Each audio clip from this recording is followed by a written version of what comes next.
অভিষেক বন্দ্যোপাধ্যায় বিজেপিতে যাবে। আমরা কি অভিষেক বন্দ্যোপাধ্যায়কে দলে নেব বলেছি? আরে আমার গলা কেটে দিলে কাটা গলা থেকে মমতা ব্যানার্জি জিন্দাবাদ বেরোবে।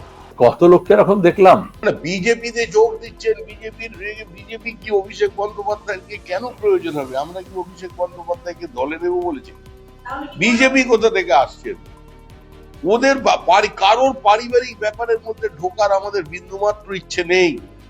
আমরা তৃণমূলটাকে এক মনে করি, যেখানে নবীন প্রবীণ বলে কিছু নেই, যেখানে অভিষেক মমতা বলে কিছু নেই, যেখানে দুষ্কৃতী পুলিশ বলে কিছু নেই, যেখানে পঞ্চায়েত কিংবা সাংসদ বলে কিছু নেই, মিলেমিশে একাকার একটা গোল ফুটবল। দেখুন, আমরাও অভিষেককে নেব টেব না। এবার সংবাদ মাধ্যমে আপনারা সাংবাদিকরা খেয়ে কার থেকে খবর করছেন, তা আপনাদের দিকে প্রশ্ন ছড়ে দিচ্ছে। আপনারা জানতে চাইবেন, আপনারা সাফাই দেবেন, আমাদের এর মধ্যে কোনো ইচ্ছা সেটা কোর্ট বুঝবে, বিজেপি কেন বুঝবে। অভিষেক বচ্চনের নাম বলেছে কি? বলেছে অভিষেক ব্যানার্জি। অন্য কোন অভিষেকের রাজ্যাভিষেক হবে বলে তো আমাদের জানে। পশ্চিমবঙ্গের একটা স্কুল পাঠ্য বালকও জানে কে কি করেছে। কালীঘাটের সুজয় কৃষ্ণ ভদ্রকে যারা কালীঘাটের কাকু বানিয়েছে, তাদের অনুমোদন, অনুপ্রেরণা এবং সক্রিয় অংশগ্রহণে এই প্রাতিষ্ঠানিক লুট হয়েছে, এটা তারা বলে মা কেন এর ফাঁসির দড়িতে দিয়ে এর ফাঁসি টেসে আমরা চাই। ওনার মধ্যে সুন্দর দেখতে, অল্প বয়স, উনি কেন ফাঁসি? আর আমরা এইভাবে কাউকে ফাঁসি দিতে দেবো কেন? আমরা গিয়ে ওখানে প্রতিরোধ করে দিই যে না না ফাঁসি দিও। বারবার ফাঁসির কথা বলছেন, উনি কেন বলছেন? ঠিক নয়। আপনাদের সঙ্গে দেখা হলে বলবেন বিজেপি চায় না উনি আত্মহত্যার কথা বেছে। তৃণমূলের নেতা তৃণমূলের মিটিংয়ে যাবেন কি যাবেন না সেই নিয়ে হচ্ছে রহস্য উপন্যাস লেখা হচ্ছে। এটা পরিষ্কার ইঙ্গিত করছে এই ধরনের এই জনৈক শব্দটায় যে আমন্ত্রণ লিপি। আমরা এর আগে শুভেন্দু ক্ষেত্রে দেখেছি, চিটফান্ডের কেলেঙ্কারির সময় সিবিআই ইডির তরফ থেকে আমন্ত্রণ লিপি পাঠানো হয়েছিল, তারপর যোগদান করানো হয়েছিল। এখন এটা ওর কাছেও আমন্ত্রণ লিপি। আর তোমার যারা দেখাচ্ছে এই এই কেলেঙ্কারি, এই ঝগড়া হবে, এই ঝামেলা হচ্ছে, এই মারামারি হচ্ছে, তারপর পরে আবার ঝাঁকের কই ঝাঁকে মিশে যাবে।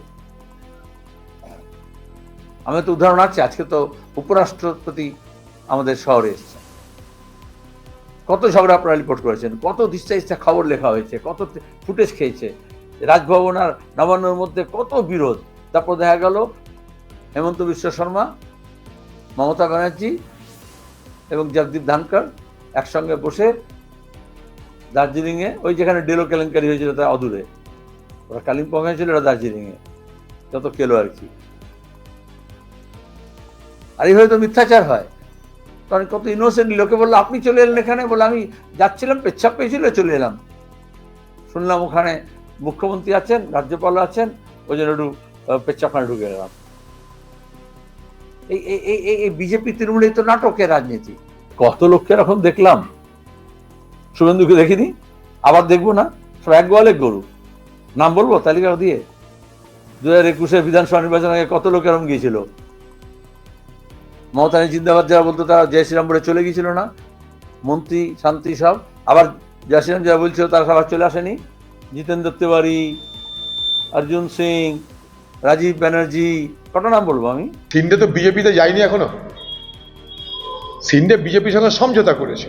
আর একটা বোঝার চেষ্টা করুন, সিন্ডে কিন্তু বিজেপিতে যায়নি, বিজেপির সঙ্গে সমঝোতা করেছে। খালি একটা কথা বলুক না যে বাংলার মুখ্যমন্ত্রী মমতা ব্যানার্জির প্রত্যেকটা পদক্ষেপকে আমি সমর্থন করি, একথা কিন্তু বলছে না। বাংলার মুখ্যমন্ত্রীর প্রত্যেকটা সিদ্ধান্তকে আমি পূর্ণ সমর্থন করি, একথা কিন্তু বলছে না। আমার কেন প্রয়োজন হয়েছিল সেবাশ্রয় খোলার আরজিকর কাণ্ডের পর, তার পিছনে কারণ কি, সে কথা কেউ বলছে না। আমরা তো চাই যে নিজেদের মধ্যে পিসির সঙ্গে খোকাবাবুর কেন মারামারি হবে, তারা পরম আত্মীয় একে অপরের, কিন্তু বাজারে আলোচনা, সেই আলোচনা আমাদের কানে আসছে, তার নানা অভিব্যক্তি দেখতে পাচ্ছি, তাই আমাদের মধ্যে প্রশ্ন আসছে, অন্য কিছু নয়।